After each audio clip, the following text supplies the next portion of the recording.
Shalom untuk kita semua, salam sejahtera saya ucapkan untuk kita semua.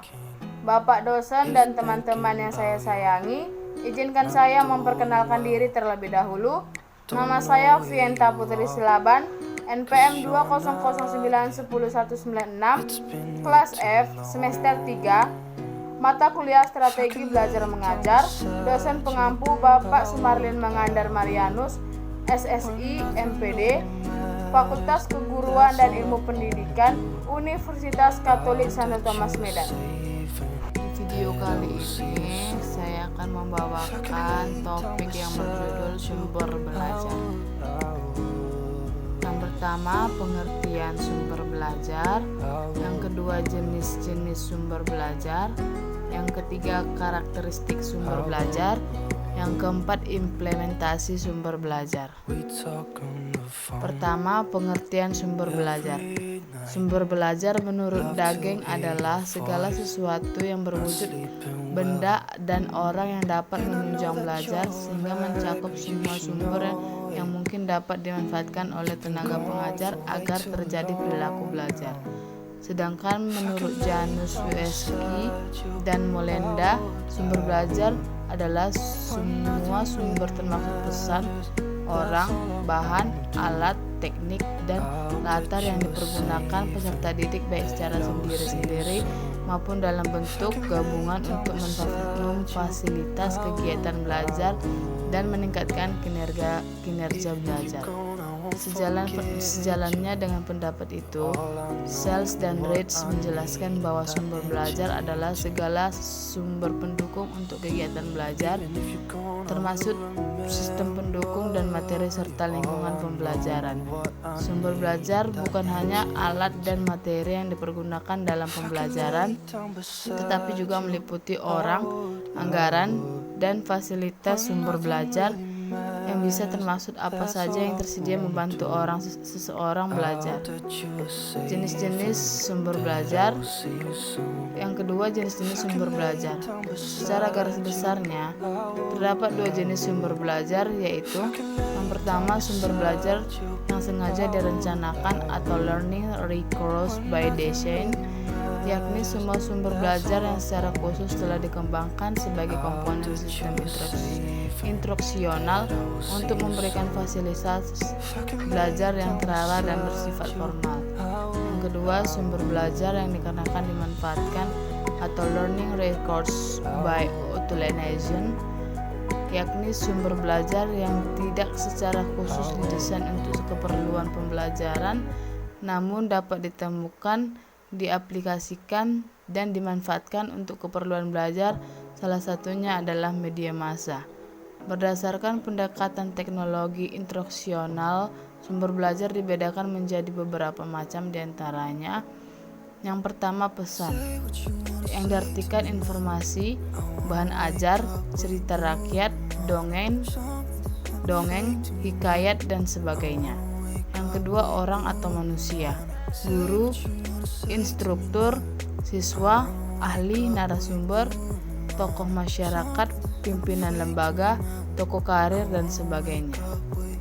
Yang ketiga, bahan, buku, transparansi, film, slide, gambar, grafik yang dirancangkan untuk pembelajaran, relief, candi, arca, komik, dan sebagainya. Keempat, alat atau perlengkapan, perangkat keras, komputer, radio, televisi, VCD atau DVD, kamera, papan tulis, generator, mesin, mobil, motor, alat listrik, obeng, dan sebagainya. 5. Pendekatan atau metode atau teknik, diskusi, seminar, pemecahan masalah, simulasi, permainan, sarana prasarana, pencakapan biasa, debat, talk show, dan sejenisnya. 6. Lingkungan, ruang kelas, studio, perpustakaan, aula, taman, kebun, pasar, toko, museum, kantor, dan sebagainya. Yang ketiga, karakteristik sumber belajar. Sumber belajar mempunyai 4 ciri pokok menurut Sujana pada tahun 1989 pada buku halaman 80, yaitu Yang pertama, sumber belajar mempunyai daya atau kekuatan yang dapat memberikan sesuatu yang kita perlukan dalam proses pengajaran.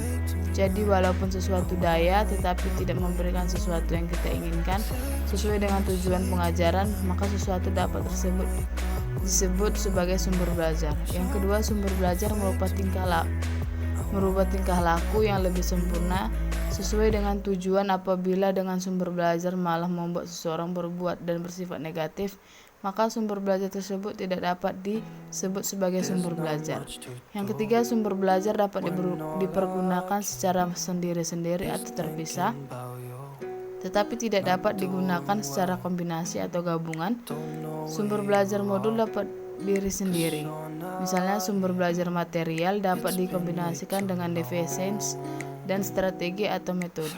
Keempat, sumber belajar secara bentuk dapat dibedakan menjadi dua, yaitu sumber belajar yang dirancang atau by design dan sumber belajar yang tinggal pakai atau by automation. Yang keempat, implementasi sumber belajar.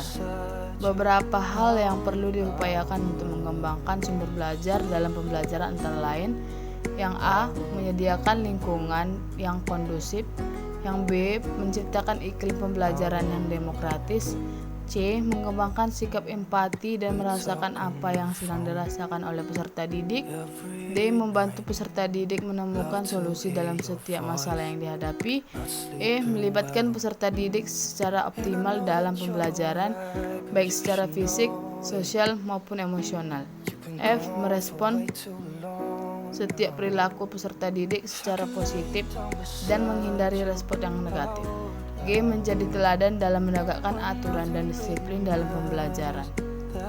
Baiklah, kesimpulannya dari sumber belajar. Sumber belajar atau learning records adalah semua sumber baik berupa data, orang, dan wujud tertentu yang dapat digunakan oleh peserta didik dalam belajar, baik secara terpisah maupun secara terkombinasi, sehingga mempermudah peserta didik dalam mencapai tujuan belajar atau mencapai kompetensi tertentu.